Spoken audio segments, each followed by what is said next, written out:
Hello students. आज हम से के बाज़ार नियम को डिस्कस करेंगे। और से का जो बाज़ार का नियम है वो एक इम्पॉर्टेंट टॉपिक है, क्योंकि जब हमने परंपरावादी सिद्धांत किया था तो परंपरावादी सिद्धांत के अंदर एक बात निकल कर के सामने आई थी। वो ये थी कि परंपरावादियों का जो पूर्ण रोजगार का सिद्धांत है, यानी ये जो मानते हैं कि अर्थव्यवस्था के अंदर सदा पूर्ण रोजगार रहेगा, उसका जो है एक आधार है वो से का बाज़ार नियम है। यानी से के बाज़ार नियम के आधार पर ही परंपरावादियों ने कहा कि अर्थव्यवस्था के अंदर हमेशा पूर्ण रोजगार की स्थिति है वो पाई जाएगी। तो आज हम जो है से के बाज़ार के नियम को जो डिस्कस करेंगे, ताकि हमें पता चल जाए कि से का बाज़ार नियम क्या है, जिसको परंपरावादियों ने जो है अपने पूर्ण रोजगार के सिद्धांत का आधार बनाया है। से जो है फ्रांस के जो इकोनॉमिस्ट थे, और ये जो परंपरावादी अर्थशास्त्रियों की श्रेणी में आते हैं, और इनका जो है पूरा नाम जे बी से है। और इनके नाम पर ही जो है इन्होंने जो नियम दिया था बाज़ार से संबंधित, उसका नाम जो है बाज़ार का जो नियम है उसको हम से का बाज़ार नियम कहते हैं।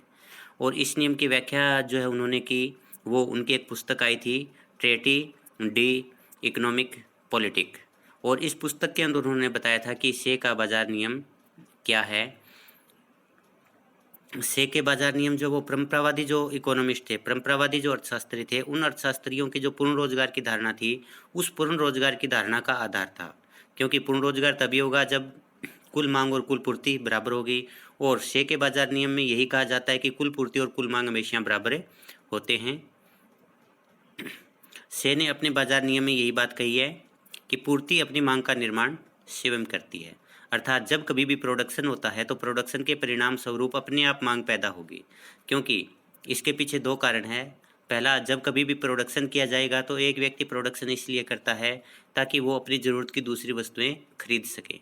तो जब उसने प्रोडक्शन किया तो उस प्रोडक्शन के परिणाम करते ही उसने तुरंत अपनी ज़रूरत की दूसरी वस्तुओं के लिए मांग पैदा कर दी। इसी प्रकार से जब वस्तुओं और सेवाओं का उत्पादन किया जाता है तो उसके परिणाम स्वरूप जो उत्पादन के साधन होते हैं, उन उत्पादन के साधनों की आय होती है, और वो आय जो है कुल पूर्ति के बराबर होती है। तो जैसे ही उनकी इनकम होगी, वो अर्थव्यवस्था के अंदर अपनी उतनी इनकम के बराबर जो मांग पैदा कर देंगे। इसलिए से ने कहा था कि पूर्ति अपनी मांग का निर्माण है वो स्वयं करती है, यानी जैसे प्रोडक्शन होगा मांग अपने आप तुरंत पैदा हो जाएगी। तो से के बाज़ार नियम का ये अर्थ है कि जब कभी भी अर्थव्यवस्था के अंदर जितनी भी वस्तुओं का और सेवाओं का उत्पादन किया जाता है, तुरंत उतनी वस्तुएं और सेवाएं जो है अपने साथ मांग भी उत्पन्न कर देती है। एक उत्पादक उत्पादन इसलिए करता है ताकि उन वस्तुओं के बदले में जिन वस्तुओं को उसने प्रोडक्शन किया था, वो अपनी ज़रूरत की दूसरी वस्तुएं खरीद सके। जैसे एक किसान है, किसान गेहूं का उत्पादन करता है। अब उसने गेहूं का उत्पादन इसलिए किया कि उसे दूसरी वस्तुओं की भी ज़रूरत है, जैसे घरेलू सामान है उसकी ज़रूरत है, एजुकेशन की सेवाएं खरीदने की ज़रूरत है, चिकित्सा की सेवाएं खरीदने की ज़रूरत है। इसके अलावा उसे जो है अनेक प्रकार की जो दैनिक ज़रूरतें हैं उनको पूरा करने के लिए अनेक प्रकार की वस्तुओं और सेवाओं की ज़रूरत पड़ती है। तो उसने जैसे ही गेहूं का प्रोडक्शन किया, उसने तुरंत दूसरी वस्तुओं और सेवाओं को खरीदना शुरू कर दिया।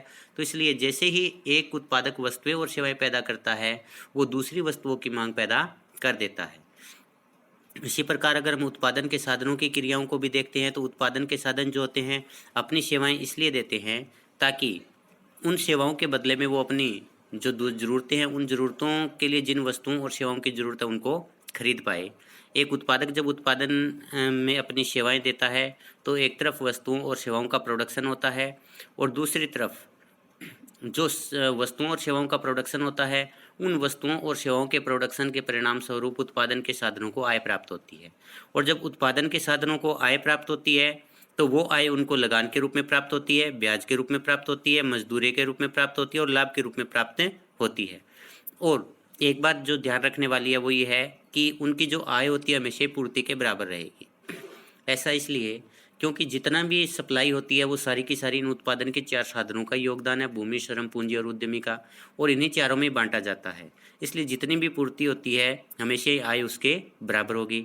तो जब सारी की सारी आय उत्पादन के साधनों में बंट गई, तो अब ये उत्पादन के साधन क्या करते हैं कि वो जो है जैसे ही इनको आय मिलेगी, ये तुरंत अपनी ज़रूरत की वस्तुएं और सेवाएं खरीदने पर उसको व्यय करने लगते हैं। तो इस प्रकार उत्पादन जो था यानी पूर्ति जो थी, पूर्ति ने आय पैदा की, और आय जो होती है वो मांग पैदा करती है। तो इसलिए से ने ये कहा कि जो पूर्ति होती है वो अपनी मांग स्वयं पैदा करती है।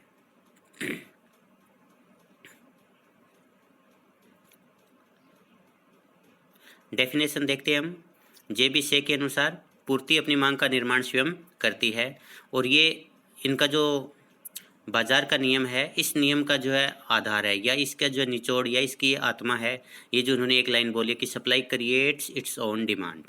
तो इसमें हम डिस्कस कर ही चुके हैं कि किस प्रकार से पूर्ति जो होती है अपनी मांग का निर्माण खुद करती है। दूसरी जो डेफिनेशन है वो गार्डनर की है। गार्डनर के अनुसार उत्पादन क्रिया में ही दूसरी वस्तुओं की मांग छिपी होती है, कि एक प्रोड्यूसर जो है इसलिए उत्पादन करता है ताकि वो अपनी ज़रूरत की दूसरी वस्तुएं खरीद सके या दूसरी वस्तुएं प्राप्त कर सके या दूसरी सेवाएं प्राप्त कर सके। तो जैसे वो प्रोडक्शन करता है तो प्रोडक्शन के पीछे उसका उद्देश्य होता है कि अन्य वस्तुओं और सेवाओं की मांग करना। तो इसलिए उत्पादन की जो क्रिया होती है उसके अंदर दूसरी वस्तुओं की मांग छिपी होती है। कुल मांग अवश्य ही किसी न किसी प्रकार से कुल पूर्ति के बराबर हो जाएगी। यानी जब कुछ वस्तुओं का प्रोडक्शन किया गया, पूर्ति की गई, तो उस पूर्ति के अंदर जिन लोगों ने सप्लाई किया उनका उद्देश्य था कि वो अपनी ज़रूरत की दूसरी वस्तुएं खरीदें।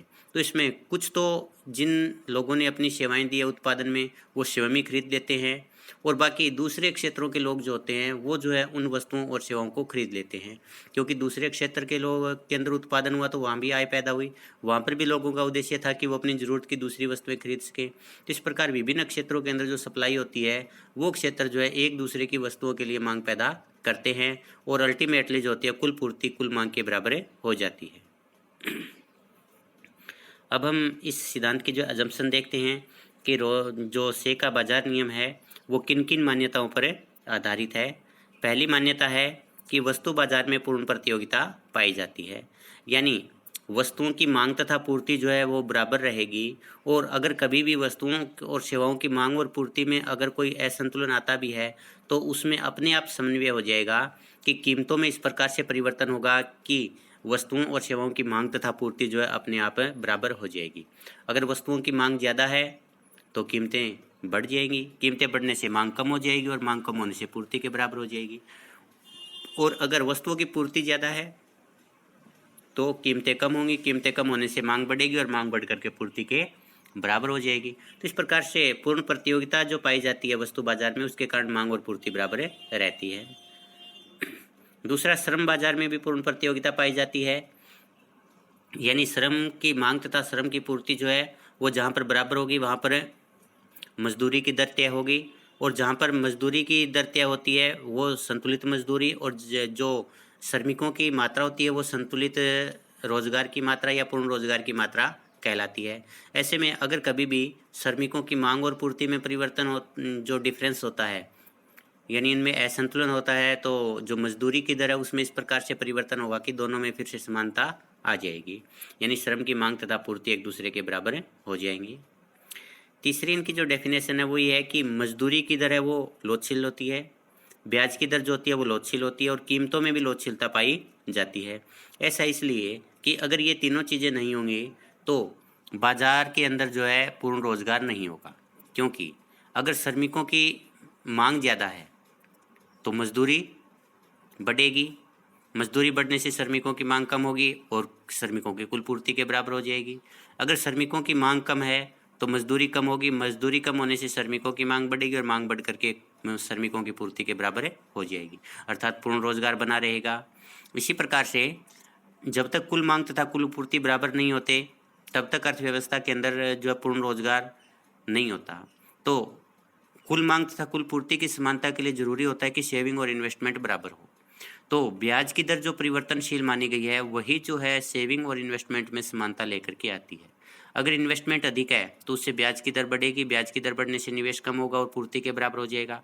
अगर पूर्ति की मात्रा अधिक है निवेश से तो ब्याज की दर कम होगी, ब्याज की दर कम होने से निवेश बढ़ेगा, निवेश बढ़ने से दोनों बराबर हो जाएंगे। इसी प्रकार कीमतों में भी लोचशीलता पाई जाती है। अगर वस्तुओं की मांग और पूर्ति बराबर नहीं है तो कीमत में परिवर्तन के द्वारा दोनों में समानता आ जाएगी। अगली इनकी जो मान्यता है वो है कि मुद्रा जो है केवल विनिमय के माध्यम का कार्य करती है, अर्थात मुद्रा केवल एक आवरण है और ये जो है एकमात्र साधन है, और साधन है केवल वस्तुओं और सेवाओं के खरीदने और बेचने का। इसके अलावा मुद्रा का जो है अर्थव्यवस्था में और कोई योगदान नहीं है, अर्थात मुद्रा जो है एक निष्क्रिय है, उसका अर्थव्यवस्था के अंदर जो है उत्पादन के स्तर, रोजगार के स्तर तथा जो विकास की दर है उसके ऊपर कोई प्रभाव नहीं पड़ता। अर्थव्यवस्था के अंदर धन का संचय नहीं किया जाता, क्योंकि अगर लोग धन का संचय करेंगे तो इससे कुल मांग जो है कुल पूर्ति से कम रहेगी और अर्थव्यवस्था में पूर्ण रोजगार संतुलन नहीं होगा और कुल पूर्ति और कुल मांग भी बराबर नहीं होंगे, और अगर कुल मांग और कुल पूर्ति बराबर नहीं होंगे तो से का बाजार नियम लागू नहीं होगा। तो इसलिए इसकी जो एक अजम्पशन ली गई है वो ये है कि एक व्यक्ति की जितनी भी आय होती है वो अपनी सारी की सारी आय को व्यय कर देता है, या तो वो उपभोग पर व्यय करता है या वो निवेश पर व्यय करता है। सरकार का आर्थिक क्रियाओं में किसी प्रकार का हस्तक्षेप नहीं होता, ये इनकी जो बहुत ही महत्वपूर्ण अजम्पशन है। देखिए, सरकार को हस्तक्षेप की जरूरत उस समय पड़ती है जब अर्थव्यवस्था में असंतुलन हो। अगर अर्थव्यवस्था के अंदर असंतुलन होता है तो जैसा हमने पीछे देखा, ब्याज की दर की लोचशीलता के कारण, मजदूरी की दर की लोचशीलता के कारण और कीमतों की लोचशीलता के कारण अर्थव्यवस्था में अपने आप जो है संतुलन स्थापित हो जाता है, अपने आप जो है अर्थव्यवस्था संतुलन के स्तर पर आ जाती है। इसलिए सरकार को जो है अर्थव्यवस्था में कोई हस्तक्षेप करने की आवश्यकता नहीं होती, यानी सरकार जो है एक प्रकार से न्यूट्रल होती है, निष्पक्ष होती है और वो अर्थव्यवस्था में आर्थिक क्रियाओं में हस्तक्षेप नहीं करती। आगे श्रम और पूंजी की पूर्ति पूर्णतया लोचदार होती है। पूर्णतया लोचदार का मतलब क्या है, इनकी जो वर्तमान जो कीमत है उस कीमत के ऊपर जो है जितना चाहे उतने जो है उत्पादन को बढ़ाया जा सकता है, अर्थात जितना चाहे उतनी पूर्ति पैदा की जा सकती है। और श्रम तथा पूर्ति की जो पूंजी है उसके लिए अर्थव्यवस्था के अंदर अनेक जो है अवसर उपलब्ध है, यानी जितना चाहे उतना हम श्रम का प्रयोग कर सकते हैं, क्योंकि श्रम का प्रयोग करने से हम प्रोडक्शन करेंगे, प्रोडक्शन करने से सामान बिक जाएगा सारा का सारा। तो जितना चाहे उतने श्रम का प्रयोग किया जा सकता है, जितना चाहे उतना जो है पूंजी का निवेश किया जा सकता है, क्योंकि श्रम और पूंजी के निवेश के परिणाम स्वरूप पूर्ति होगी और जो पूर्ति बढ़ेगी वो अपने लिए अपने आप मांग पैदा कर देगी। तो इसलिए श्रम और पूंजी उसकी पूर्ति पूर्णतया लोचशील है और पूर्णतया लोचशील होने के साथ साथ इनका प्रयोग करने के जो अवसर है वो अनंत है। बाजार का आकार जो है अनंत रूप से विस्तृत है। अनंत बाजार का आकार जो होता है मांग के स्तर पर निर्भर करता है, अर्थात अर्थव्यवस्था के अंदर जो है उत्पादन को जैसे जैसे बढ़ाया जाएगा मांग अपने आप उतनी मात्रा में बढ़ती चली जाएगी, तो मांग को जो है अनंत रूप से बढ़ाया जा सकता है। इसलिए बाजार का जो आकार है वो अनंत रूप से विस्तृत है, ऐसा जो है जेबी शे का जो बाजार का नियम उसमें माना गया है। अगली जो इनकी मान्यता वो है कि यह सिद्धांत दीर्घकाल की मान्यता पर आधारित है, यानी अल्पकाल के अंदर अर्थव्यवस्था के अंदर हो सकता है कि कुछ समय के लिए बेरोजगारी हो सकता है कुछ समय के लिए मांग और पूर्ति बराबर ना हो, लेकिन अगर हम दीर्घकाल की बात करें तो दीर्घकाल के अंदर मांग तथा पूर्ति बराबर होंगी, बचत और निवेश बराबर होंगे तथा जो श्रम की मांग और श्रम की पूर्ति है वो भी एक दूसरे के बराबर होंगे। तो जेबी शे का जो नियम है वो दीर्घकाल में लागू होता है, अल्पकाल में जो ये पूरी तरह से लागू नहीं होता। अर्थव्यवस्था के अंदर उपभोक्ता जो सर्वोपरि होता है। उपभोक्ता सर्वोपरि होने का मतलब ये है कि अर्थव्यवस्था के अंदर उन्हीं वस्तुओं और सेवाओं का उत्पादन किया जाएगा जिनको उपभोक्ता पसंद करता है, क्योंकि जो प्रोड्यूसर है उसका काम बेचना है, बेचने के उद्देश्य से वस्तुओं और सेवाओं का प्रोडक्शन करता है, और अगर उसने ऐसी वस्तुएं और सेवाएं बना ली जिनको उपभोक्ता पसंद नहीं करते तो उसका सामान बिकेगा नहीं। इसलिए एक प्रोड्यूसर जो है इस बात का ध्यान रखना है कि उपभोक्ता किस प्रकार की वस्तुओं की चाह रखते हैं, तो जिस प्रकार की वस्तुओं की पसंद और चाह उपभोक्ता रखते हैं उसी प्रकार की वस्तुओं और सेवाओं का जो प्रोडक्शन अर्थव्यवस्था में किया जाएगा। इसके बाद है कि शे का जो बाजार नियम है, अब हम उसकी व्याख्या देखते हैं। तो शे का जो बाजार नियम है उसकी व्याख्या दो आधार पर की जा सकती है। पहला वस्तु विनिमय प्रणाली जहाँ पर है उस अवस्था के अंदर किस प्रकार से शे का बाजार नियम लागू होता है, और अगर अर्थव्यवस्था के अंदर मौद्रिक विनिमय प्रणाली है तो उस अवस्था के अंदर किस प्रकार से शे का बाजार नियम लागू होता है। तो पहले हम देखते हैं वस्तु विनिमय प्रणाली की अवस्था में शे का बाजार नियम। वस्तु विनिमय प्रणाली में भी शे का बाजार नियम लागू होता है। जब एक व्यक्ति उत्पादन करता है तो उसके दो उद्देश्य होते हैं। पहला उद्देश्य है स्वयं उपभोग, यानी जिन वस्तुओं और सेवाओं का वो प्रोडक्शन करता है उसकी मात्रा वो स्वयं उपभोग के लिए करता है, उनका प्रोडक्शन। दूसरा जो होता है, जब एक व्यक्ति प्रोडक्शन करता है तो उसका जो उद्देश्य होता है कि इन वस्तुओं और सेवाओं के बदले में मैं अपनी ज़रूरत की दूसरी वस्तुएं और सेवाएं ले पाऊँ। तो जब एक व्यक्ति प्रोडक्शन करता है तो उस प्रोडक्शन के परिणाम स्वरूप अर्थव्यवस्था के अंदर वस्तुओं और सेवाओं की मांग पैदा होती है। यानी जितनी मात्रा में वस्तुओं और सेवाओं का प्रोडक्शन किया गया है, कुछ तो उसने खुद जो है अपने लिए रख लिया, अगर सेवा उपभोग के लिए प्रोडक्शन किया है तो मांग तुरंत पैदा हो गई। कुछ उसने दूसरी वस्तुओं और सेवाओं की मांग की, क्योंकि जब उसने वस्तुएं और सेवाएं पैदा की तो उसका उद्देश्य होता है कि मैं उसके बदले में दूसरी वस्तुएं और सेवाएं ले पाऊँ। तो इस प्रकार एक जो क्षेत्र होता है, जैसे वो प्रोडक्शन करता है अपने क्षेत्र के लिए और दूसरे क्षेत्र से वस्तुओं और सेवाओं के लिए मांग पैदा करता है, इसी प्रकार से दूसरा क्षेत्र जो होता है वो उस क्षेत्र के लिए जो है मांग पैदा करेगा। और एक ऐसा इसलिए होता है क्योंकि एक व्यक्ति जो होता है दोहरी भूमिका निभाता है, एक तरफ वो क्रेता है और एक तरफ विक्रेता है। यानी जो वस्तुओं और सेवाओं का प्रोडक्शन करता है वो तो विक्रेता है, और उनके बदले में वस्तुएं और सेवाएं खरीदता है तो वो क्रेता है। तो इस प्रकार से जब क्रेता और विक्रेता दोनों को कार्य करता है तो एक देश के अंदर जितनी वस्तुओं और सेवाओं का प्रोडक्शन होता है उतने के बराबर तुरंत मांग पैदा हो जाती है।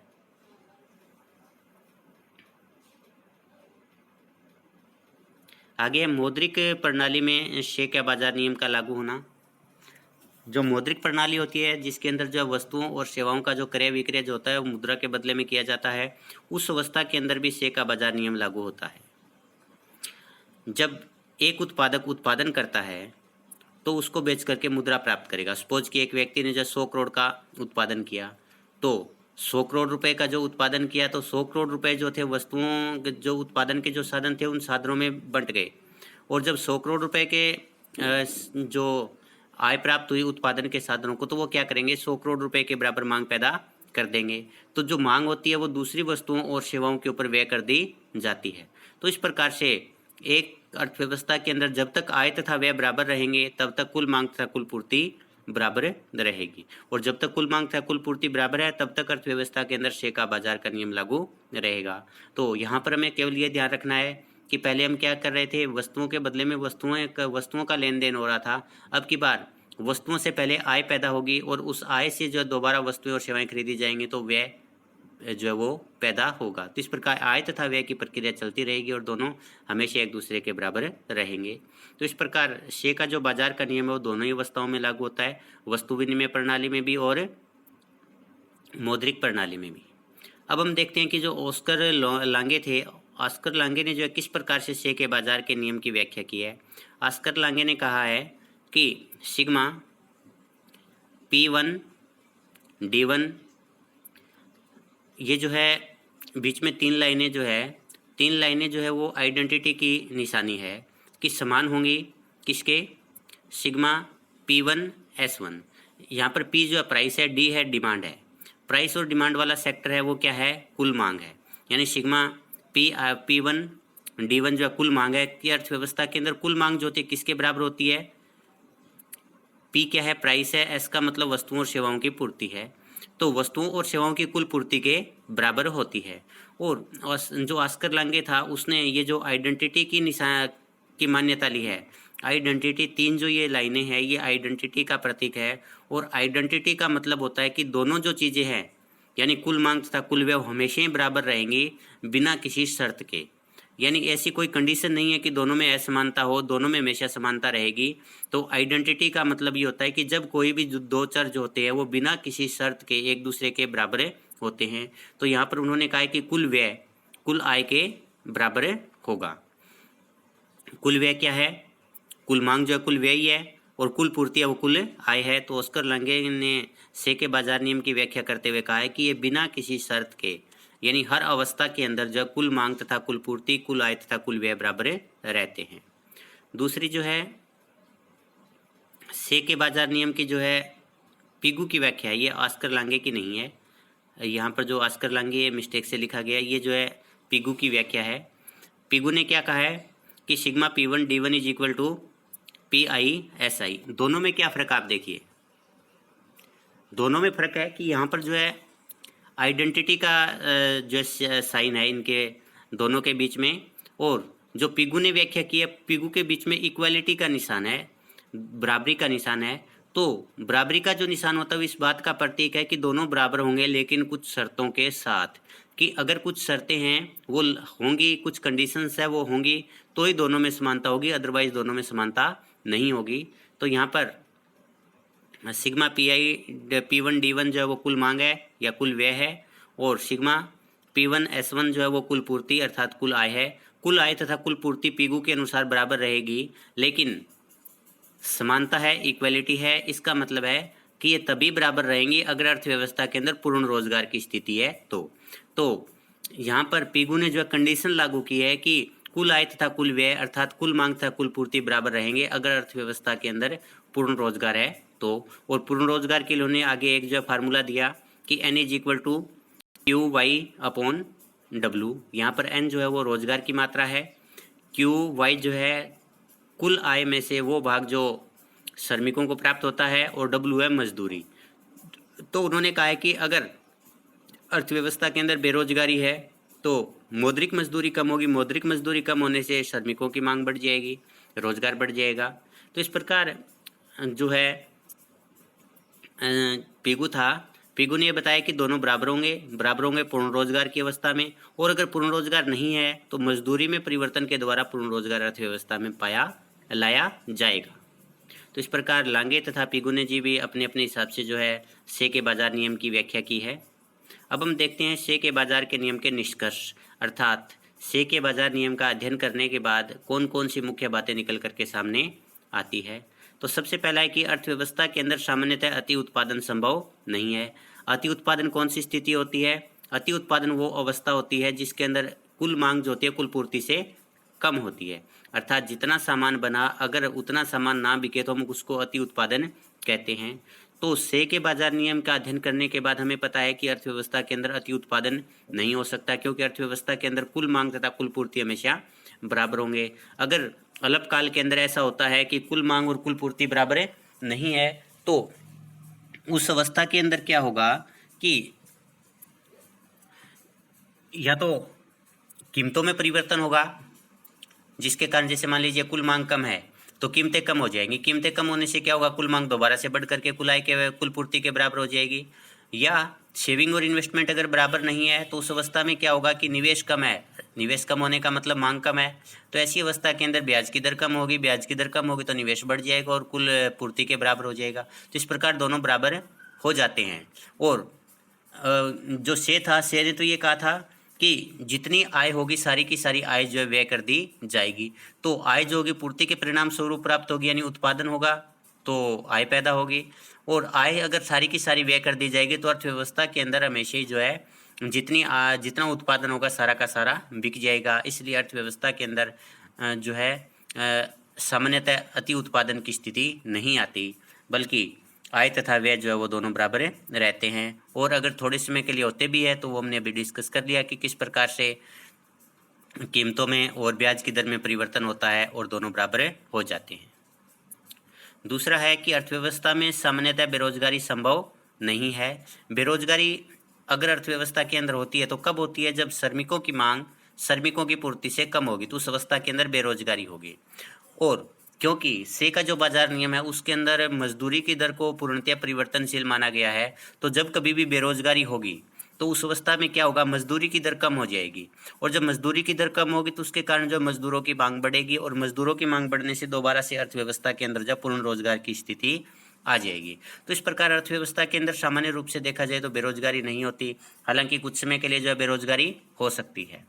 तो इसलिए अर्थव्यवस्था जो है हमेशा ही पूर्ण रोजगार के स्तर पर संतुलन में होती है। इसके बाद है कि अर्थव्यवस्था के अंदर जो है आंशिक अति उत्पादन हो सकता है। पीछे हमने पढ़ा था कि सामान्यतः अति उत्पादन नहीं हो सकता, लेकिन आंशिक रूप से अति उत्पादन हो सकता है, यानी थोड़े समय के लिए अति उत्पादन हो सकता है। तो अति उत्पादन का मतलब होता है कि aggregate demand is less than aggregate supply, और ये केवल अल्पकाल में होगा, दीर्घकाल में ऐसा नहीं हो सकता। ऐसा क्यों नहीं हो सकता वो हमने पहले डिस्कस कर लिया कि अगर मांग कम है तो कीमतें कम होंगी, कीमतें कम होने से मांग बढ़ करके पूर्ति के बराबर हो जाएगी। और दूसरा, अगर निवेश कम है तो ब्याज की दर में जो है वो कमी होगी, ब्याज की दर में कमी होने के कारण जो है निवेश बढ़ेगा, और निवेश बढ़ने से एग्रीगेट डिमांड बढ़ जाएगी। तो दोनों जो मांग है उपभोग मांग कीमत में कमी के कारण बढ़ेगी, और जो निवेश मांग है वो ब्याज दर में कमी के कारण बढ़ेगी। तो दीर्घकाल में दोनों में परिवर्तन होगा, जिसके कारण जो है कुल मांग कुल पूर्ति के बराबर हो जाएगी और अर्थव्यवस्था के अंदर सामान्य संतुलन आ जाएगा, ऐसा जो है अति उत्पादन नहीं होगा। लेकिन अल्पकाल में कुछ समय के लिए अर्थव्यवस्था के अंदर जो है कुल मांग कम हो सकती है कुल पूर्ति से, लेकिन दीर्घकाल में ऐसा नहीं हो सकता। आगे, अर्थव्यवस्था में आंशिक बेरोजगारी संभव है, अर्थात अल्पकाल के अंदर ऐसी स्थिति आ सकती है कि कुछ समय के लिए कुल मांग है श्रमिकों की वो कुल पूर्ति से कम रहे। तो जब अर्थव्यवस्था के अंदर श्रमिकों की मांग कम होती है तो उस अवस्था के अंदर क्या होगा कि जो मौद्रिक मजदूरी है, मौद्रिक मजदूरी कम होगी, और जैसे ही मौद्रिक मजदूरी कम होगी वास्तविक मजदूरी भी कम हो जाएगी, और वास्तविक मजदूरी कम होने से श्रमिकों की मांग बढ़ जाएगी, और श्रमिकों की मांग बढ़ने से दोबारा से अर्थव्यवस्था के अंदर जो है पूर्ण रोजगार आ जाएगा, अर्थात बेरोजगारी है वो दूर हो जाएगी। तो अल्पकाल के अंदर जो है सेन ने माना था कि कुछ समय के लिए जो है बेरोजगारी भी हो सकती है और अति उत्पादन भी हो सकता है, लेकिन ये स्थिति लंबे समय तक नहीं रहती, अर्थात दीर्घकाल के अंदर कभी भी ना तो आंशिक बेरोजगारी पाई जाती है और ना ही आंशिक अति उत्पादन पाया जाता है। ये अल्पकाल में ही संभव है। आगे कि प्रत्येक साधन अपने उपयोग के लिए स्वयं आय पैदा करता है। इसका मतलब है कि जब कभी भी किसी भी उत्पादन के साधन को काम दिया जाएगा तो एक जो प्रोड्यूसर है उस प्रोड्यूसर को इस बात की चिंता करने की आवश्यकता नहीं है कि मैं इसको मजदूरी कहाँ से दूंगा, क्योंकि प्रत्येक उत्पादन का जो साधन है वो अपने लिए स्वयं आय पैदा करता है। और जैसा कि जो हमने रोजगार का परंपरावादी सिद्धांत किया था उसमें हमने देखा था कि वास्तविक मजदूरी जो होती है सीमांत भौतिक उत्पादकता के बराबर होती है, अर्थात एक उत्पादन का अतिरिक्त साधन हम लगाते हैं, वो जितना प्रोडक्शन करता है उतने के बराबर ही उसको मजदूरी दी जाती है। तो एक व्यक्ति जब किसी भी साधन को उत्पादन के साधन को काम पर लगाता है तो उसको चिंता करने की जरूरत नहीं है। अगर उत्पादन के साधन की सीमांत भौतिक उत्पादकता अधिक है तो मजदूरी अधिक दे देगा उसको। अगर उसको लगता है कि भी एक साधन में लगा कर लेकर के आ रहा हूँ उसकी सीमांत उत्पादकता कम हो गई तो उसी अनुपात में उसको जो है वास्तविक मजदूरी भी कम दे दी जाएगी। तो प्रत्येक जो प्रोड्यूसर उत्पादन का जो साधन होता है वो प्रोडक्शन करता है, और जब प्रोडक्शन करता है तो उसके परिणाम स्वरूप जो है आय पैदा होती है, और उसी आय में से जो है साधन का भुगतान कर दिया जाता है। तो इसलिए प्रत्येक जो उत्पादन का साधन है अपने उपयोग के लिए स्वयं आय पैदा करता है। ऐसे में जो प्रोड्यूसर है वो उत्पादन के साधनों को काम पर लगाते हैं तो उनको किसी प्रकार की चिंता करने की आवश्यकता नहीं होती। अर्थव्यवस्था में अपने आप समन्वय होता रहता है, इसलिए से ने कहा था और परंपरावादियों ने भी माना था कि अर्थव्यवस्था में सरकार को हस्तक्षेप करने की आवश्यकता नहीं है। पहला क्या हो सकता है कि अगर सिचुएशन ऐसी होती है कि श्रमिकों की मांग और श्रमिकों की पूर्ति बराबर नहीं है तो सरकार को हस्तक्षेप करना पड़ सकता है, लेकिन शे ने कहा कि ऐसा करने की नौबत नहीं आएगी, क्योंकि मौद्रिक मजदूरी में इस प्रकार से परिवर्तन हुआ कि डिमांड और लेबर जो श्रमिकों की मांग तथा श्रमिकों की पूर्ति है वो अपने आप बराबर हो जाएगी। इसी प्रकार से अगर अर्थव्यवस्था के अंदर वस्तुओं की मांग तथा पूर्ति बराबर नहीं है तो कीमतों में अपने पर आप इस प्रकार से परिवर्तन होगा कि वस्तुओं की मांग तथा पूर्ति बराबर हो जाएगी। तो ऐसे में भी सरकार को हस्तक्षेप करने की ज़रूरत नहीं है। इसी प्रकार से अगर सेविंग और इन्वेस्टमेंट इक्वल नहीं है तो ब्याज की दर में इस प्रकार से परिवर्तन होगा कि बचत और निवेश है वो भी एक दूसरे के बराबर हो जाएंगे। तो इस प्रकार से चाहे श्रम बाजार में असंतुलन हो, चाहे वस्तु बाजार में असंतुलन हो, चाहे मुद्रा बाजार में असंतुलन हो, सरकार के हस्तक्षेप के बिना ही अर्थव्यवस्था के अंदर जो विभिन्न शक्तियां हैं, आर्थिक क्रिया शक्तियां हैं, उनमें इस प्रकार से परिवर्तन होगा कि अर्थव्यवस्था में समन्वय अपने आप होता रहेगा। आगे, वस्तुओं की मांग की तुलना में पूर्ति अधिक महत्वपूर्ण होती है। से ने कहा था कि जब कभी भी वस्तुओं की पूर्ति होगी तो वस्तुओं की पूर्ति अपने लिए मांग का निर्माण खुद कर देगी। इसलिए वस्तुओं की बिक्री जो है वो किसी भी उत्पादक के लिए कोई इश्यू नहीं है, क्योंकि केवल प्रोडक्शन करना जरूरी है, बिक्री या मांग तो अपने आप पैदा होती रहेगी। इसलिए एक प्रोड्यूसर जो होता है वो कभी भी मांग की चिंता नहीं करता, वो केवल इस बात को देखता है कि वो सप्लाई को कैसे बढ़ाए, उत्पादन के साधनों का अरेंजमेंट किस प्रकार से करे। तो इसलिए से का जो बाजार नियम है उसका जो एक निष्कर्ष है वो ये है कि अर्थव्यवस्था के अंदर महत्वपूर्ण कॉन्सेप्ट जो होता है वो सप्लाई होती है। मांग जो होती है वो एक गौण कॉन्सेप्ट है, क्योंकि सप्लाई के साथ साथ मांग तो अपने आप पैदा हो जाती है। आगे, बचत और निवेश के अंदर हमेशा समानता रहती है, ऐसा जो है वो से ने माना है। और से ने क्या कहा था, बचत खर्च करने के लिए होती है, अर्थात उपभोग कर दिया हमने अपनी इनकम में से, उपभोग करने के बाद आय का जो हिस्सा हमारे पास में बच गया उसको भी से कहता है कि भी एक व्यक्ति खर्च करने के लिए बचत करता है। तो जब एक व्यक्ति बचत के उपभोग वस्तुओं और सेवाओं पर व्यय न करके बचत कर ली तो वो उसको जो निवेश करेगा। तो अगर एक व्यक्ति बचत का निवेश कर रहा है, इसका मतलब बचत और निवेश हमेशा ही बराबर होंगे। और अगर ऐसा है कि बचत और निवेश बराबर नहीं है तो ब्याज दर में इस प्रकार से परिवर्तन होगा कि बचत और निवेश दोनों बराबर हो जाएंगे। जैसे मान लीजिए सेविंग ज़्यादा है और निवेश कम है, तो सेविंग अधिक होगी, इसका मतलब ब्याज की दर जब वो कम होती जाएगी, ब्याज की दर कम होने से निवेश बढ़ेगा और सेविंग के बराबर हो जाएगा। अगर किसी अवस्था के अंदर निवेश ज़्यादा है और सेविंग कम है तो ऐसे में ब्याज दर जो वो बढ़ेगी और ब्याज दर के बढ़ने से निवेश कम होगा और निवेश कम होकर के जो है सेविंग के बराबर हो जाएगा। तो इसलिए अर्थव्यवस्था के अंदर हमेशा बचत और निवेश जो उनमें समानता बनी रहती है। समृद्धि अविभाज्य होती है। समृद्धि का मतलब जो एक व्यक्ति का विकास है उस व्यक्ति के विकास को हम दूसरे व्यक्तियों के विकास से अलग नहीं कर सकते। अर्थात एक व्यक्ति का जो विकास है वो दूसरे व्यक्तियों के विकास पर निर्भर करता है, क्योंकि एक व्यक्ति को आय तभी प्राप्त होगी, एक व्यक्ति का विकास उसकी आय पर निर्भर करता है। और एक व्यक्ति जब उत्पादन करता है तो उत्पादन के परिणाम स्वरूप उसको आय तभी प्राप्त होगी जब उसका सामान बिकेगा, और उसका सामान जो है तभी बिकेगा जब दूसरे व्यक्ति व्यय करेंगे। तो जब तक दूसरे व्यक्तियों का भी विकास नहीं होता, उनके पास में व्यय करने के लिए आय पर नहीं होती, तब तक एक व्यक्ति जो है, जो पहला व्यक्ति था, वो भी अपना विकास नहीं कर पाएगा, क्योंकि जब तक दूसरे व्यय नहीं करेंगे तब तक उसको आय प्राप्त नहीं होगी। तो क्योंकि विभिन्न व्यक्ति जो होते हैं एक दूसरे की वस्तुओं के लिए मांग पैदा करते हैं, इसलिए एक साथ जो है सभी व्यक्तियों का विकास होना, सभी क्षेत्रों का विकास होना आवश्यक है। जब तक सभी व्यक्तियों का विकास नहीं होगा तब तक जो है अर्थव्यवस्था के अंदर जो है अकेला क्षेत्र जो है अपनी सारी वस्तुओं के लिए मांग पैदा नहीं कर पाएगा। तो वहाँ पर जो है अर्थव्यवस्था के अंदर जो कुछ व्यक्ति निवेश कर रहे हैं उनको नुकसान होगा और उनका जो है विकास या उनकी समृद्धि नहीं हो पाएगी। तो इसलिए समृद्धि अविभाज्य है। इसलिए हमेशा ये ध्यान रखना चाहिए कि सभी के विकास की तरफ ध्यान देना चाहिए, क्योंकि सभी के विकास में ही एक व्यक्ति का विकास है।